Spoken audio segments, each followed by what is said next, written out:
Hi friends, आप सबका अपने चैनल स्टडी विद एसजी पर स्वागत है। इस चैनल पर आपको 11th और 12th क्लास के चैप्टर्स फिजिक्स और केमिस्ट्री दोनों के बारे में पढ़ाया जाएगा। ये मैं अपने चैनल पर अपनी पहली वीडियो अपलोड करूँगी जिसमें मैं आपको क्लास 12th के चैप्टर केमिस्ट्री के सरफेस केमिस्ट्री चैप्टर के बारे में पढ़ाऊँगी। आपकी जो भी चैप्टर्स की रिक्वायरमेंट है कि आपको कौन से टॉपिक के बारे में पढ़ना है वो आप मेरे को कमेंट सेक्शन में बता देना। और साथ साथ में आप अपने नोट्स भी प्रिपेयर कर सकते हो। आपको fully hand written notes provide किए जा रहे हैं। तो ज़्यादा टाइम ना लेते हुए हम सरफेस केमिस्ट्री के बारे में पढ़ते हैं। सबसे पहले सरफेस केमिस्ट्री की डेफिनेशन है जिसमें कहा गया है surface chemistry is the branch of chemistry which deals with the study और phenomena that takes place at surface. Surface chemistry वो ब्रांच है केमिस्ट्री की जिसमें हम स्टडी करते हैं कि किसी भी वस्तु के सरफेस पे क्या क्या फिनोमिना अकर होता है। जैसे इसमें डील होता है ज़्यादातर नेचर ऑफ सरफेस और चेंजेस के बारे में, ठीक है। और आगे इसके बारे में बताया गया है सरफेस क्या होता है। Surface is a plane from which evaporation can take place, dissolution can start और crystal can grow is known as surface. Surface वो प्लेन है जहाँ से इवेपोरेशन होती है, डिसोल्यूशन स्टार्ट होता है और क्रिस्टल ग्रो करना स्टार्ट करता है, उसे हम सरफेस बोलते हैं। आगे हमें बताया गया है एडजॉर्प्शन के बारे में। एब्जॉर्प्शन के बारे में तो आपने सुना होगा, बट यहाँ पे एडजॉर्प्शन है AD, the process of attracting and retaining molecules at the surface is known as adsorption. Adsorption का मतलब है वो प्रोसेस जिसमें सरफेस अपनी तरफ मॉलिक्यूल्स को अट्रैक्ट करती है और उसे अपनी सरफेस पर ही रखती है, उसे अपने अंदर नहीं जाने देती, उसे बोलते हैं एडजॉर्प्शन। जिससे क्या होता है, एडजॉर्प्शन में क्या होता है, सरफेस पे जो कंसंट्रेशन है वो इंक्रीज कर जाती है और इंटीरियर में कंसंट्रेशन डिक्रीज हो जाती है। If gas is adsorbed on the surface then this is called occlusions. Adsorption में क्या आगे टाइप्स हैं कि अगर सरफेस पे गैसेस एडजॉर्ब हों तो उसे हम ओकल्शंस बोलते हैं। This substance whose molecule adsorbed is called as adsorbate. वो सब्सटेंस जिसके मॉलिक्यूल एडजॉर्ब किए गए हैं उसे बोलते हैं adsorbate. And the surface on which adsorption takes place is known as adsorbent. और वो सरफेस जहाँ पे एडजॉर्प्शन ने हुई है उसे बोलते हैं एडजॉर्बेंट। एडजॉर्प्शन क्यों होती है? Adsorption intermolecular force of attraction के कारण होती है। अब आ गया है desorption. The process of removal of molecules from the surface is known as desorption. इसका मतलब है पहले तो मैंने एडजॉर्प्शन में उसे सरफेस पे एडजॉर्ब कराया था, डीजॉर्प्शन में उसे सरफेस से रिमूव किया जाता है, उसे बोलते हैं डीजॉर्प्शन। ये कैसे कैसे कर सकते हैं हम? बाय हीटिंग और बाय रिड्यूसिंग दी प्रेशर। उसे या तो हम टेम्परेचर इंक्रीज करके कर सकते हैं या प्रेशर कम करके कर सकते हैं, ठीक है। Difference between adsorption and absorption. Absorption और एडजॉर्प्शन में अब क्या अंतर है? अब्जॉर्प्शन में तो होता है कि कंसंट्रेशन है जो सेम रहती है through out the material. Exterior और इंटीरियर में जो कंसंट्रेशन है वो सेम रहती है। जबकि एडजॉर्प्शन में क्या होता है, कंसंट्रेशन है जो सरफेस पे इंक्रीज हो जाती है, ठीक है, और इंटीरियर में डिक्रीज हो जाती है।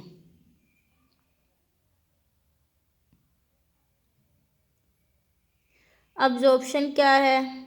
उसमें जो रेट है वो यूनिफॉर्म रहता है, और एब्जॉर्प्शन में पहले रैपिडली होता है देन डिक्रीज कर जाता है।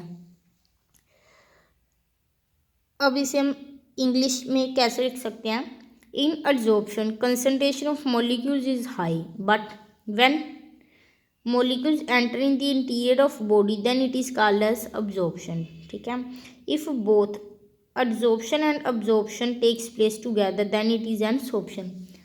अगर adsorption और absorption दोनों एक साथ अक्कर होते हैं तो उसे हम absorption बोलते हैं। आगे है इसकी टाइप्स है adsorption की, ये दो तरह का होता है, नेगेटिव adsorption और पॉजिटिव adsorption। कहते if concentration of molecule is high in interior than in exterior और at surface then this is negative absorption. अगर जो मॉलिक्यूल की कंसंट्रेशन है वो इंटीरियर में ज़्यादा है और एक्सटीरियर या सरफेस पे कम है तो उसे हम बोलेंगे नेगेटिव एब्जॉर्प्शन। और अगर कहते if concentration of molecule is high in exterior then in interior then this is positive absorption.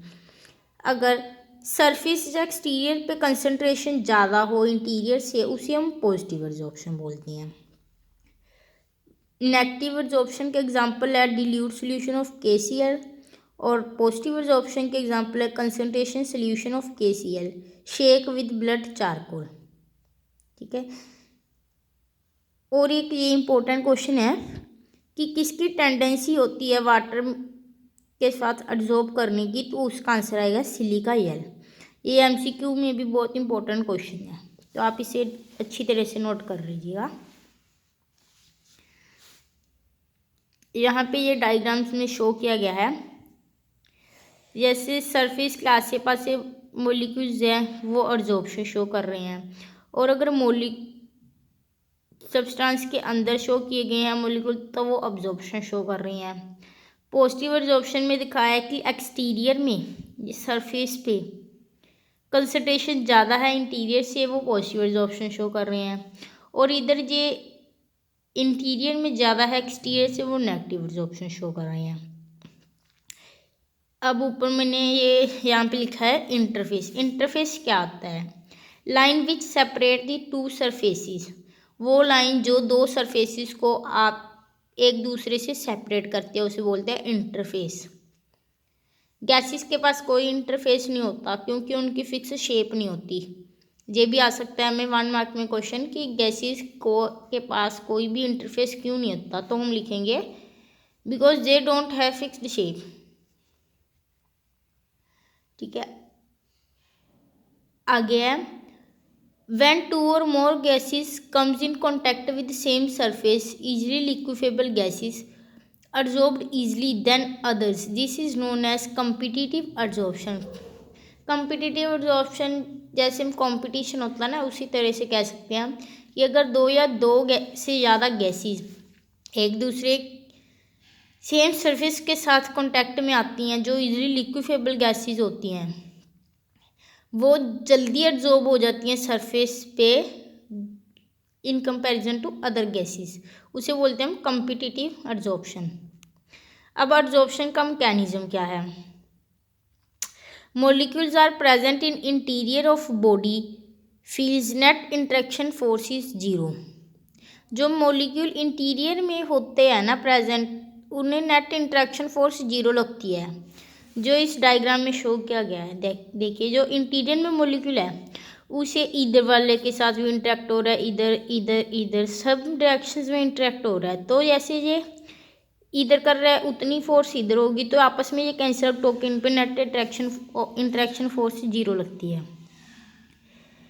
But the molecule present at surface is surrounded by only interior molecule, और जो ये सरफेस पे present है ये सिर्फ इंटीरियर मॉलिक्यूल्स के साथ interact कर रहे हैं, एक्सटीरियर में इनसे कोई इंटरेक्ट नहीं कर रहा, तो इन पे कोई ना कोई नेट इंटरेक्शन फोर्स होगी।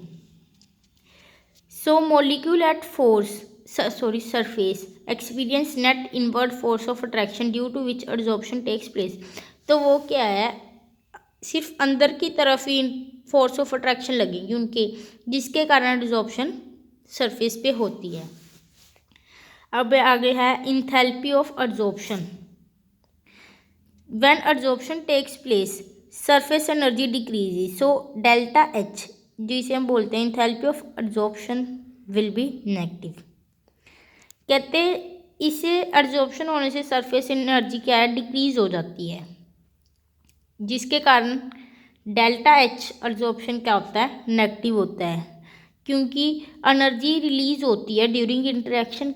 जब सरफेस पे अट्रैक्ट होते हैं ना, तो उस वक्त क्या होता है, एनर्जी क्या होता है, रिलीज होती है अट्रैक्शन के कारण। इसके कारण ही इंथैल्पी ऑफ एडजॉर्प्शन जो है नेगेटिव आता है। अब आ गया थर्मोडाइनमिक्स ऑफ एडजॉर्प्शन। कहते हैं एडजॉर्प्शन क्या है, स्पॉन्टेनियस प्रोसेस है, जिसके कारण डेल्टा जी क्या है, नेगेटिव ही आएगा। बट जो एडजॉर्प्शन है delta H and delta S R negative. But कहते हैं एडजॉर्प्शन के लिए डेल्टा एच हमने अभी ऊपर ही पढ़ा है कि वो नेगेटिव होता है, और डेल्टा एस भी नेगेटिव है। For adsorption to be spontaneous, अगर एडजॉर्प्शन को स्पॉन्टेनियस प्रोसेस होना है तो delta H should be highly negative. तो उसका क्या है कि जो डेल्टा एच है उसकी ज़्यादा नेगेटिव वैल्यू होनी चाहिए। आगे डेल्टा एच भी नेगेटिव, डेल्टा एस भी नेगेटिव। हमने पढ़ा है डेल्टा एच किसके इक्वल होता है, delta H minus T delta S. Delta H हमारे पास नेगेटिव है और डेल्टा एस भी नेगटिव है, तो ये आगे ऐसे आ जाएगा ना, negative delta H plus T del S. अगर ये वैल्यू नेगेटिव होगी तो ही जे वैल्यू नेगेटिव आएगी। इसको नेगेटिव होने के लिए डेल्टा एच की वैल्यू हाईली नेगेटिव होनी चाहिए, तभी तो जे नेगेटिव आएगा ना, क्योंकि जे तो पॉजिटिव है। ठीक है, आ गया ना आपको समझ। तो आज की वीडियो में इतना ही। आपको ये मैं जो करवाया है, मैं इसकी पीडीएफ आपको डिस्क्रिप्शन बॉक्स में दे दूँगी। आप इसे देख देख के साथ साथ अपने नोट्स भी प्रिपेयर कर सकते हो। अगर आपको इसमें से कुछ ना समझ आया हो, कुछ पूछना हो, तो मुझे कमेंट सेक्शन में बता दीजिएगा। और आपकी जो भी रिक्वायरमेंट होगी, कौन से चैप्टर का कौन सा टॉपिक के नोट्स चाहिए आपको, वो आप मेरे को कमेंट सेक्शन में बता देना। और मेरे चैनल को साथ ही साथ लाइक शेयर और सब्सक्राइब जरूर कीजिएगा, और अपने फ्रेंड्स को भी मेरे चैनल के बारे में बताइएगा, ताकि ज़्यादा से ज़्यादा लोग अपने एग्ज़ाम की तैयारी कर सकें। So thank you guys, bye bye.